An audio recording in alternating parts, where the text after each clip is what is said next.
Femi Awuyemi is the CEO at ProShare Nigeria.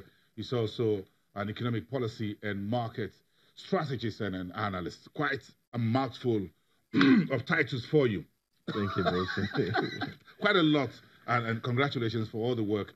Thank you. You folks are doing at ProShare Nigeria on data side, financial data, market data, useful for everyone on the street.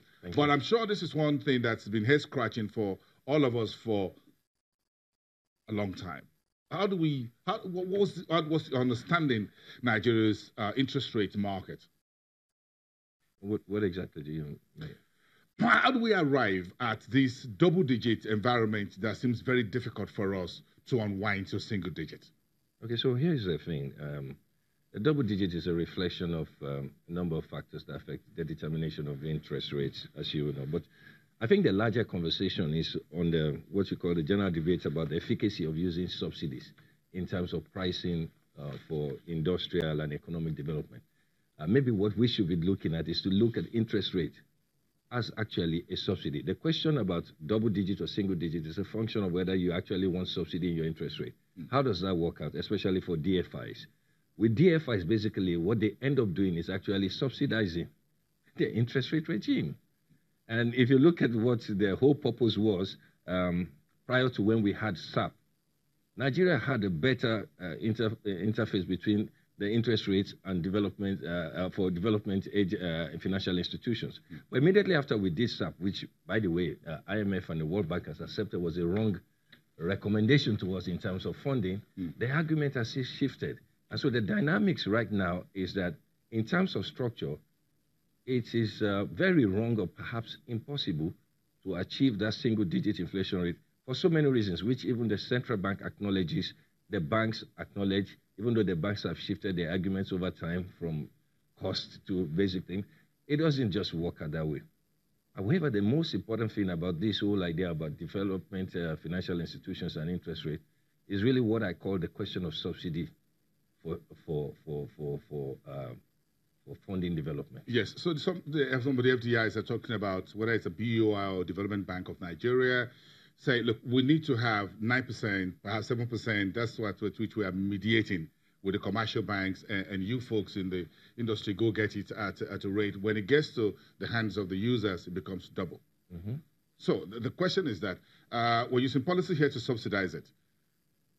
So here is the thing. DFI is basically the total funds available is just about 2% of the total resources Nigeria needs. So I don't understand why the argument is such a big thing. The total funds available right now is just about 2% of the total resources Nigeria needs. You can imagine just a fraction of it. Now, I understand where the argument is coming from. Globally, DFIs generally offer rates lower than commercial rates for obvious reasons. And that's where the whole subsidy comes in there. And the argument for those who are saying, oh, we should have a single digit, I think that's where they premise their argument from. And they say to you that globally, including Development Bank of Nigeria, for example, who has World Bank and whatever, I think they put together about 1.3 billion in there, is that they offer in those respective countries single-digit interest rates. Yes. But by the way, commercial rates in those environments are also single-digit as well. Yes, inflation rates are also single-digit. Really. The money, the MRR is single-digit. So again, the argument is that, no. The real cross is that if we're actually going to fund development, we will need to operate at a rate lower. And that's why I call it the subsidy question, which is something government would have to decide for itself how it does so. But if you operate in Nigeria right now as a DFI, you should be able to offer a rate not at the level of the commercial banking rate, which is the major argument, but it will not be single digit. What rate are you looking at? That's not the rule of the thumb. The best they can do is to match MRR. Okay. 14%. 14% MRR. So that means we're still moving. We're not yet moving the needle. So do you think anything would move on November 20?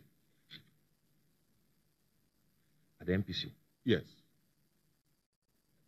Why change what has worked for you for so long? You know, when you get to a situation when there are very few options left, especially heading into an election year, the natural inclination is that the central bank will play it safe going into an election year. So we do not expect to see any changes. So DFIs will do their best to lend a single digit. Back to my point, when it gets to the users, it becomes double digit. I think the question is the Nigerian government has to decide what it really wants in terms of industrial development. Do we want industrial development or not? If they say we want industrial development, then you understand that there's a subsidy element to interest rate pricing. Industrialization program. For development projects. Which is not the conversation we're having now on infrastructure side. Yeah, we're just focusing only on just the pricing. It's a really larger question which you really want, because the gap is significant. And the only way you're going to have to fund it, you cannot fund those huge gaps with commercial interest rate. Bigger question, bigger issues for us to discuss in the future. Let's schedule another time, shall we? Outside this. Thank you. Olufemi Awoyemi, CEO at ProShare Nigeria, and of course, a policy analyst and a market analyst as well. Let's take a break. We'll be right back. You're watching Business Morning.